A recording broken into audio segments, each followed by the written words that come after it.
They weren't just building a tower, they were building a system. It was the first global movement against God. The Tower of Babel wasn't just about height, it was about defiance.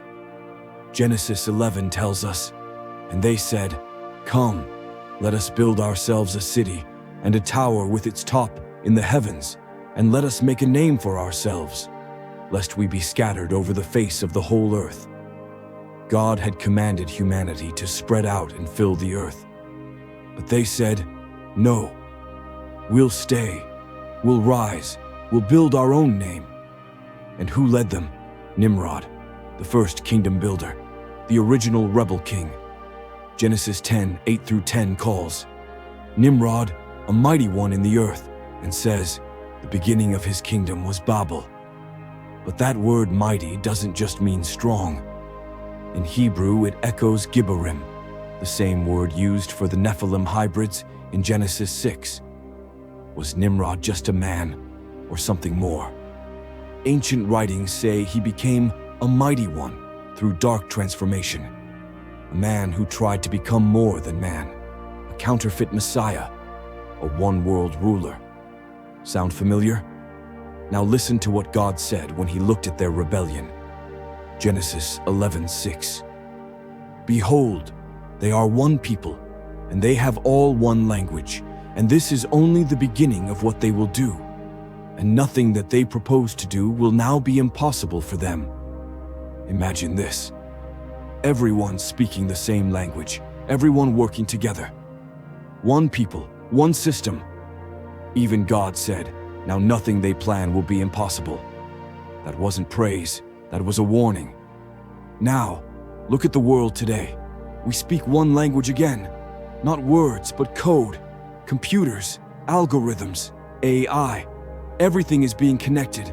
Every person, every bank, every government, every platform, all joined together. And again, nothing they plan will be impossible. This is more than technology. It's a new tower, but not made of stone, made of screens and wires. A digital tower, a world coming together without God. And deep behind it, an ancient spirit is moving, the same one from Babel, the same spirit that tried to rise before. And it's rising again. Some call it innovation, some call it unity. But those who are awake, they know it by another name, the rise of a one-world system. Global unity, without God at the center. And behind the scenes, a shadow that looks a lot like Nimrod, the ancient rebellion, now wrapped in code and control. But here's the prophecy. Just like Babel, this kingdom will fall, because Jesus is coming, not as a humble lamb, but as the Lion of Judah, with fire in his eyes and a crown on his head. Back in Genesis 11, people were united by one language and one purpose, to build a tower that would reach the heavens and make a name for themselves. It wasn't just about a physical tower. It was a bold act of pride and rebellion against God's authority. They wanted to control their own destiny without God. It was humanity's first global movement, and it wasn't led by kings or prophets. It was led by Nimrod. In Hebrew, it implies opposition. He stood in God's face and defied him. Nimrod was the first Antichrist. He united the nations. He defied heaven. He didn't want God's kingdom, he wanted his own. And Babel was the prototype of every system that would come after. A one-world government, a unified language, total control, one man ruling all. Sound familiar? The tower wasn't just tall, it had spiritual power. It was like a gateway to another realm. An ancient stepped tower called a ziggurat, a gateway for fallen powers. This was Genesis 6 all over again, another attempt to merge heaven and earth without God. And God came down.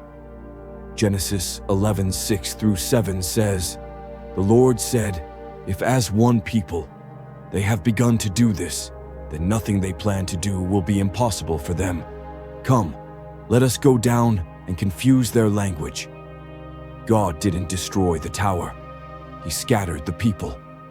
Because the rebellion wasn't just stone and brick, it was in their unity without him. Babel became Babylon, and Babylon never died. It evolved. Babylon is the spirit behind empires. It's the force behind every global system that removes God and exalts man. Revelation 17 shows us Mystery Babylon, a future world system drunk with power, corruption, and blasphemy.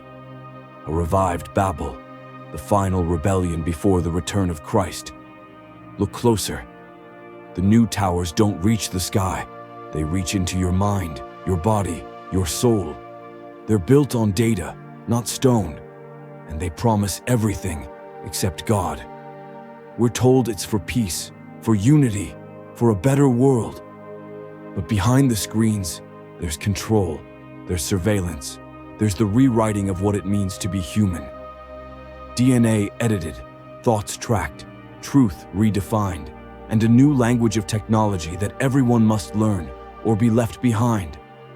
It's happening again. The tower is rising, Babel is returning. And just like before, it's being sold as progress, as unity, as peace. But it's rebellion dressed in light. Here's the prophetic truth. The story of Babel isn't ancient history. It's a warning.